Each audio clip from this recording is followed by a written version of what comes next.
우리가 AI 프로젝트를 얘기할 때 보통 뭐 화려한 알고리즘이나 엄청난 컴퓨팅 파워를 떠올리잖아요.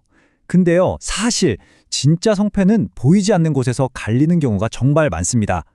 오늘은 바로 그 AI의 숨겨진 실패 지점, 데이터 표준화에 대해 한번 제대로 파헤쳐 보겠습니다. 데이터 표준이 없으면 AI는 무조건 실패한다. 와, 이거 정말 단호한 말이잖아요. 근데 이게 그냥 하는 말이 아니고요. 수많은 AI 프로젝트 현장에서 정말 비싼 돈과 시간을 들여서 얻어낸 뼈아픈 교훈 같은 겁니다. 도대체 왜 이렇게까지 단언하는지 지금부터 그 이유를 하나씩 짚어보겠습니다. 자, 이렇게 한번 생각해 볼까요? 우리가 AI라는 엄청나게 멋진 초고층 빌딩을 짓고 싶어요. 그런데 그 건물이 올라갈 땅이 글쎄요, 질퍽질퍽한 늪지대 같은 거죠. 데이터가 막 뒤죽박죽 엉망진창이라는 뜻이에요. 그럼 아무리 설계도가 완벽해도 그 빌딩 제대로 서 있을 수 있을까요? 당연히 무너지고 말겠죠. 네, 문제점을 알았으니까 이제 해결책을 찾아야죠.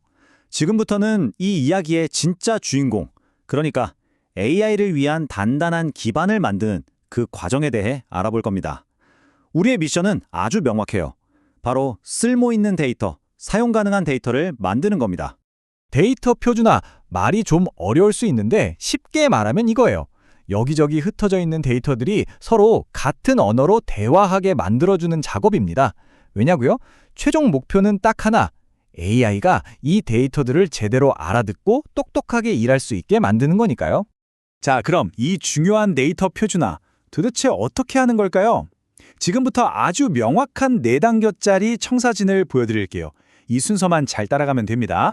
전체 프로세스는 딱 이 4가지입니다.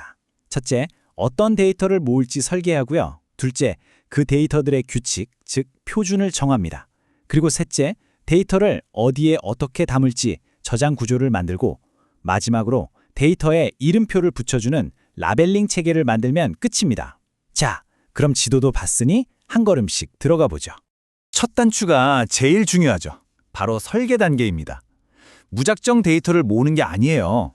우리가 AI로 뭘 하고 싶은지, 그 목표를 이루려면 어떤 데이터가 필요한지, 또 그 데이터는 어디서 어떻게 가져올지 아주 구체적으로 계획하는 겁니다. 예를 들어 분량을 예측하고 싶으면 당연히 온도나 압력 센서 데이터가 필요하겠죠? 이런 식으로 생산 설비 두뇌 역할을 하는 PLC에서 데이터를 어떻게 뽑아낼지부터 계획을 세우는 거죠. 두 번째 단계는요, 모든 데이터를 위한 만능 번역기를 만드는 과정이라고 생각하시면 쉬워요. 예를 들어 볼까요? 어떤 센서는 온도를 섭씨로 기록하고 다른 센서는 화씨로 기록해요. 이걸 그대로 AI한테 주면 AI는 엄청 헷갈리겠죠? 그래서 모든 측정 단위, 데이터 형식, 파일 이름, 심지어 시간 기록 방식까지 하나로 싹 통일시켜주는 겁니다. 이게 핵심이에요. 자, 이제 잘 정돈된 데이터를 안전하게 보관할 집을 지을 차례입니다. 모든 원본 데이터를 가공하지 않은 날 것 그대로 담아두는 거대한 데이터 호수, 즉 데이터 레이크를 만드는 거죠. 그리고 중요한 건 데이터가 생기는 족족 바로바로 이 호수로 흘러들어오게 만드는 실시간 파이프라인, 즉 스트리밍 구조를 설계해야 한다는 겁니다. 드디어 마지막 4번째 단계입니다. 데이터의 의미를 알려주는 이름표를 붙여주는 작업이에요. 이게 있어야 AI가 학습을 할 수 있거든요. 이건 정상 제품 데이터야. 이건 불량 데이터야. 이렇게 가르쳐주는 거죠.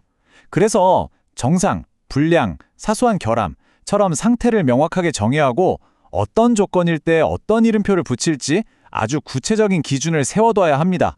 자, 이렇게 4단계를 모두 마쳤다고 한번 상상해 봅시다. 그럼 우리가 이 표준화 작업을 과연 잘한 건지, 성공적인지 아닌지 어떻게 알 수 있을까요?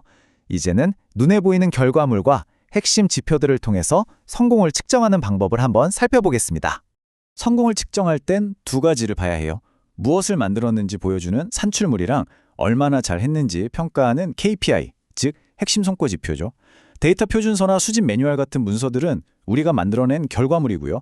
데이터 정확도가 95%를 넘었다거나 빠뜨리는 데이터가 5% 미만이라거나 하는 것들은 그 결과물의 품질을 보여주는 성적표, 바로 KPI가 되는 겁니다.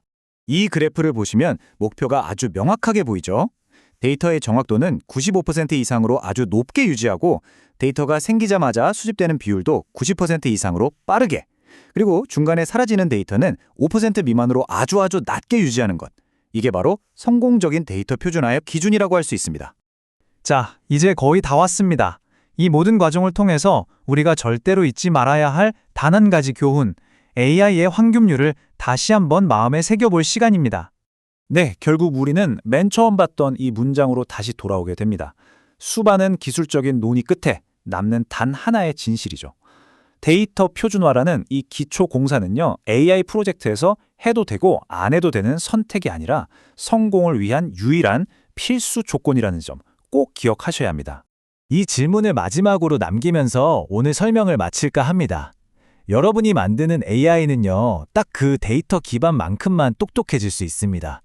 지금 여러분이 쌓고 있는 그 기반, 과연 미래의 변화까지 버텨낼 만큼 튼튼하게 만들어지고 있나요?